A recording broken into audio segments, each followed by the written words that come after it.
Good afternoon, St. Francis, and good afternoon, people of God. It is Saturday, the 7th day of January of the year 2023, Saturday of the second week of Christmas. It is the 14th day of Christmas. It's, again, a special Saturday afternoon reflection. I think I said good afternoon, but it's an afternoon reflection anyway, because I'm trying to be consistent with the reflections during Christmas, more consistent than I was then in Advent. And so it's Saturday, and so you sleep in. So just getting this together now this afternoon of Saturday of the second week of Christmas, like I said. So as we draw near to the conclusion of Christmas, which again will be on Monday, and we'll get to that when we get to Monday, this is our last Christmas weekend, so hopefully you are celebrating it as such and enjoying this last Christmas weekend together with family, friends, loved ones, whomever. But it should be still a weekend of celebration, and perhaps a nice weekend of celebration on the off time of Christmas, since it isn't New Year's weekend or Christmas weekend itself.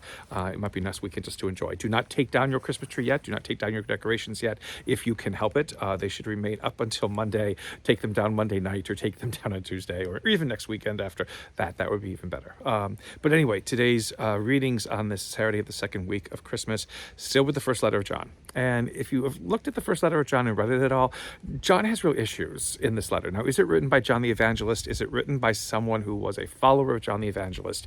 It's always, interesting to see, because if John was one of the younger apostles that were called by Jesus, he seems to grow to an older person who's a bit curmudgeon-y, who has kind of in one way, a sour outlook on life, and one that doesn't seem to understand or appreciate how all of creation, or all of human life is God's. And so he makes these outrageous statements in some ways, that the world belongs to Satan, and it's like, it's only the afterlife and the life to come that belongs to God. And that leads, unfortunately, to a lot of erroneous thinking about Christianity, about Jesus, about the mission, the message of Christ, that can lead to a lot of heresies. Again, that this is the world of darkness, and the world that comes after us is the world of light. And it creates these dichotomies and divisions that are not healthy for us as human beings to have, nor are they healthy for us as people of faith to have. So we have to read John with an insight that, again, his community must have been experiencing a lot of turmoil for him to kind of make these sort of outrageous statements. But they are made to give strength and courage to those who were part of his community at the time he was writing. Again, for all of us, it is the larger question of, when we say that we are believers, when we say that we are people who want to be called Christian or whatever, that we have to be people who do act in a certain way. It doesn't mean that we become so morally cognizant, or so morally concerned that it robs us, again, of our humanity, and we become so afraid of doing anything because we're afraid of punishments or retribution or whatever it is, that's not healthy for us being human either. But that there is a way of acting as children of light. There is a way of acting as children of hope, of children who offer this world a way of understanding itself and a way of being that the world cannot itself offer. And that is always through love. It is through our ability to love, to keep loving, to never stop loving, even when it seems ridiculous and foolish to do so.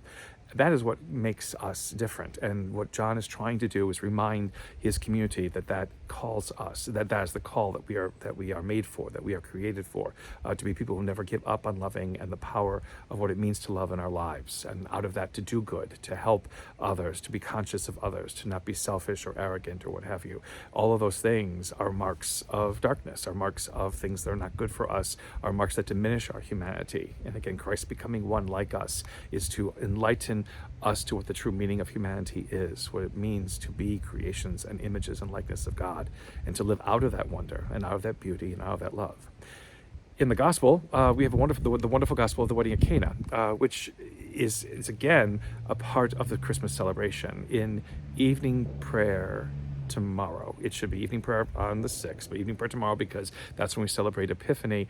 There's a great statement made of the wonderful miracles that occur on this day, and that statement is very ancient, and it comes from the Eastern Church primarily, adopted into the Western Church. And the three miracles are basically the visitation by the Magi, the baptism of Jesus in the Jordan, and water being made wine in Galilee. And many people would say, that it's an interesting, it's a wonderful miracle to happen.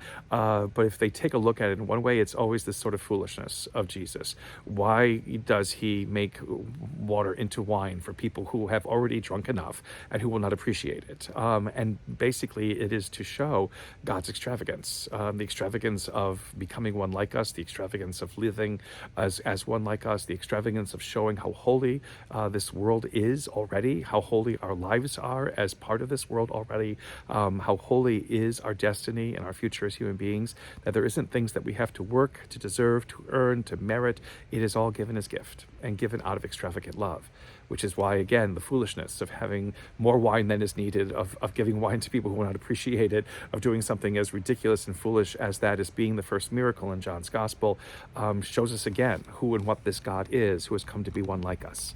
In our own kind of stodgy, prudish way of looking at faith sometimes, of living our faith sometimes, we give lie to the wonder and the glory of this very first miracle. Christmas means that we need to wake up, to the wonder of foolishness in our lives, the joy of foolishness in our lives, and to see how even in that foolishness, the wonder and glory of God is revealed. A continued blessed season of Christmas, St. Francis and people of God. May the Lord give you his peace.